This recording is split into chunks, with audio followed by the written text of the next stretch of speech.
आज की इस वीडियो में हम बात करेंगे कि बाइबल को पढ़ने का सही तरीका क्या है। बहुत सारे लोग बाइबल को गलत तरीके से पढ़ते हैं, जिसकी वजह से वो परमेश्वर के वचन को नहीं समझ पाते। इससे पहले कि हम ये बात करें कि बाइबल को कैसे पढ़ना चाहिए, आइए हम सबसे पहले ये बात करते हैं कि बाइबल को कैसे नहीं पढ़ना चाहिए। 1. बाइबल को कभी भी मुर्गे की तरह नहीं पढ़ना चाहिए। मुर्गे की तरह बाइबल को पढ़ने का क्या मतलब है? क्या कभी आपने किसी मुर्गे को दाना खाते हुए देखा है? यदि आप किसी मुर्गे को थाली में दाना दोगे तो वो कभी भी एक जगह से नहीं खाएगा। वो कभी दाईं ओर से दाना खाएगा और कभी वो बाईं ओर से खाएगा और कभी वो बीच में से खाना खाएगा, लेकिन वो कभी भी एक जगह से खाना शुरू नहीं करेगा। और बहुत सारे लोग बाइबल को भी ऐसे ही पढ़ते हैं। वो कभी रोमियो का 10वां अध्याय पढ़ते हैं और उसके बाद वो गलातियों का 2रा अध्याय पढ़ते हैं। जो भी बाइबल के चैप्टर्स उन्हें पसंद है वो उन्हें ही रीड करते हैं। यदि आप बाइबल को ऐसे बीच बीच में से पढ़ोगे तो आप कभी भी परमेश्वर का वचन कंटेक्स्ट में नहीं समझ पाओगे, क्योंकि यदि आप परमेश्वर के वचन को समझना चाहते हो तो आपको परमेश्वर के वचन को कंटेक्स्ट में पढ़ना चाहिए। यदि आप बाइबल को मुर्गे की तरह पढ़ेंगे तो क्या होगा? फॉर एग्जाम्पल, मान लीजिए कि आपने रोमियो 7वां अध्याय रीड किया,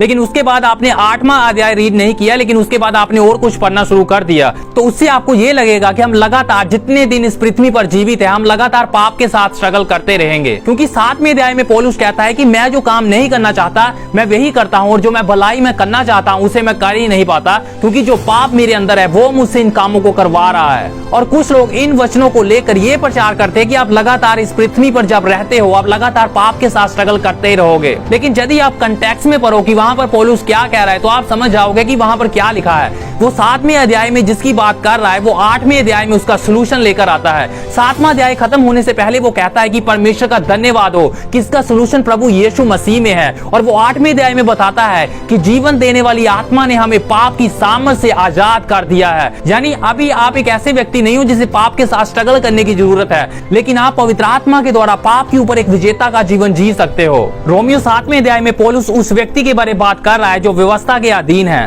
पौलुस अपने आप को उस व्यक्ति की जगह पर रखकर बात कर रहा है जो व्यवस्था के अधीन है। और यदि आप 7वें और 8वें अध्याय की स्टडी बहुत ही ज्यादा गहराई से करोगे, यदि आप बाइबल को ध्यान से पढ़ोगे तो आपको खुद में खुद पता चल जाएगा। कभी भी 1-2 वचन निकाल कर अपना संदेश तैयार ना करे, लेकिन वचन को कंटेक्स्ट में पढ़े कि वो किसके बारे बात हो रही है और क्यों हो रही है, और तब आप जान लोगे कि वचन क्या कह रहा है। तो इसलिए अब इसका क्या सोल्यूशन है? कभी भी बाइबल को बीच बीच से ना पढ़े, लेकिन यदि आपने रोमियो की किताब शुरू की है तो एक अध्याय से शुरू कर जब तक वो किताब खत्म नहीं हो जाती उसे लगातार रीड करे।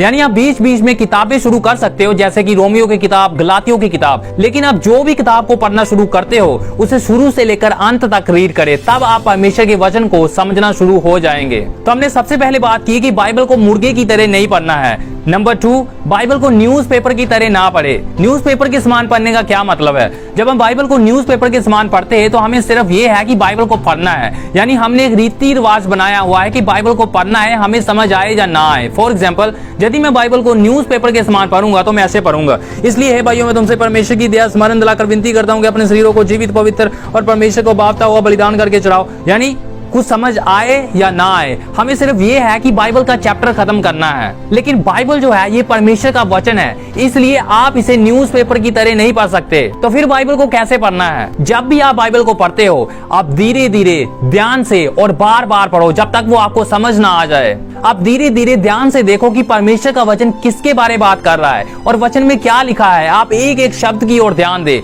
यदि आप बाइबल को धीरे धीरे ध्यान से और बार बार नहीं पढ़ोगे तो आपको परमेश्वर का वचन समझ में नहीं आएगा। फॉर एग्जाम्पल, रोमियो की किताब 12वां अध्याय और पहले वचन में लिखा है, इसलिए हे भाइयों, मैं तुमसे परमेश्वर की दया स्मरण दिलाकर विनती करता हूँ कि अपने शरीरों को जीवित, पवित्र और परमेश्वर को भावता हुआ बलिदान करके चढ़ाओ, यही तुम्हारी आत्मिक सेवा है या आत्मिक आराधना है। तो वह लोग जो इस वचन को ध्यान से नहीं पढ़ते वो इस वचन को लेकर ये प्रचार करते हैं कि ये वचन ये कह रहा है कि अपने आप को परमेश्वर को दो। लेकिन यदि आप इस वचन को ध्यान से पढ़ोगे तो ये वचन हमें ये नहीं कह रहा है कि तुम अपने आप को परमेश्वर को दो, लेकिन यहाँ पर लिखा है कि तुम अपने शरीरों को परमेश्वर को जीवता, भावता और परमेश्वर को भाता हुआ बलिदान करके चढ़ाओ। हम शरीर नहीं है, लेकिन हम शरीर के अंदर रहते हैं। पौलुस कहता है कि चाहे हमारा बाहरी मनुष्य तब हर दिन नाश होता रहता है, लेकिन हमारा अंदरूनी मनुष्य तब हर दिन नया होता रहता है। तो बाइबल इस चीज के बारे में बात करती है कि एक हमारा बाहरी मनुष्यत्व है जो कि हमारा शरीर है, और एक हमारा अंदरूनी मनुष्यत्व है जो कि आत्मा है, और असल में हम आत्मा है। और यहाँ पर वचन में लिखा है, इसलिए हे भाइयों, मैं तुमसे परमेश्वर की दया स्मरण दिलाकर विनती करता हूँ कि अपने शरीरों को जीवित, पवित्र और परमेश्वर को भावता हुआ बलिदान करके चढ़ाओ, यही तुम्हारी आत्मिक सेवा है। तो यहाँ पर पौलुस जो अंदरूनी मैन है, यानी जो आत्मा है, उसको निर्देश दे रहा है कि तुम अपने बाहर वाले शरीरों को जीवित, पवित्र और परमेश्वर को भावता हुआ बलिदान करके चढ़ाओ। तो यहाँ पर परमेश्वर का वचन ये बता रहा है कि हम अपनी आत्माओं के द्वारा अपने शरीर को कंट्रोल कर सकते हैं, और आपने अपने शरीरों को अपनी इच्छा से परमेश्वर को जीवता, पवित्र और परमेश्वर को भावता हुआ बलिदान करके चढ़ाना है। मैं आपको यह भी बताना चाहता हूं कि बाइबल का लेखक पवित्र आत्मा है, इसलिए आप पवित्र आत्मा के बिना कभी भी बाइबल को नहीं समझ सकते। लेकिन पवित्र आत्मा आपको सिखाना चाहता है, क्योंकि यीशु मसीह ने कहा जब पवित्र आत्मा आएगा तो वो तुम्हें सब बातें सिखाएगा। तो अभी सवाल ये है कि क्या आप सीखना चाहते हो? क्या आपके अंदर इच्छा है कि मैं परमेश्वर के वचन को सीखना चाहता हूँ? पवित्र आत्मा कभी भी आपके साथ जबरदस्ती नहीं करेगा। यदि आप नहीं सीखना चाहते तो पवित्र आत्मा आपसे जबरदस्ती आपको नहीं सिखाएगा कि आपको सीखना ही है। लेकिन यदि आप अपनी इच्छा से ये डिसाइड करते हो कि आप पवित्र आत्मा से सीखोगे तो पवित्र आत्मा आपको सिखाएगा। तो यदि आप बाइबल को मुर्गे की तरह या न्यूज़पेपर की तरह पढ़ते हो तो इसका मतलब यही है कि आपके अंदर सीखने की इच्छा नहीं, आप सीखना नहीं चाहते, सिर्फ आपको यह है कि बाइबल को पढ़ना है, कुछ समझ आए या ना आए। लेकिन जब आप बाइबल को धीरे धीरे, ध्यान से और बार बार पढ़ोगे तो इससे आप ये दर्शाते हो कि आप बाइबल को समझना चाहते हो। और पवित्र आत्मा हमेशा आपके साथ है, वो आपके अंदर रहता है। यदि आपने अपना जीवन प्रभु यीशु मसीह को दे दिया है तो पवित्र आत्मा हमेशा आपके अंदर है। तो इसलिए वे आपको हर समय परमेश्वर का वचन सिखा सकता है। इसलिए जब आप बाइबल पढ़ते हो तो पवित्र आत्मा से कहे कि पवित्र आत्मा मुझे परमेश्वर का वचन सिखाए। पवित्र आत्मा आपकी समझ को खोल देगा कि आप बहुत ही ज्यादा आसानी से परमेश्वर के वचन को समझ सके। तो आज के वीडियो में हमने बात की कि बाइबल को कभी भी मुर्गे की तरह ना पढ़े, यानी कभी भी बीच बीच में ना पढ़े। लेकिन यदि आप किसी किताब को पढ़ना शुरू करते हो, फॉर एग्जाम्पल आपने गलातियों की किताब पढ़ना शुरू किया, तो उसे शुरू से लेकर अंत तक रीड करे। और दूसरे नंबर पर हमने बात की कि बाइबल को कभी भी न्यूज़पेपर की तरह ना पढ़े, यानी ये एक रीति रिवाज नहीं होना चाहिए कि सिर्फ बाइबल पढ़नी है, समझ आए या ना आए। लेकिन बाइबल को ध्यान से, धीरे धीरे और बार बार पढ़ना है, यानी एक ही वचन को ध्यान से, बार बार और धीरे धीरे पढ़ना है ताकि आपको वह समझ आ जाए।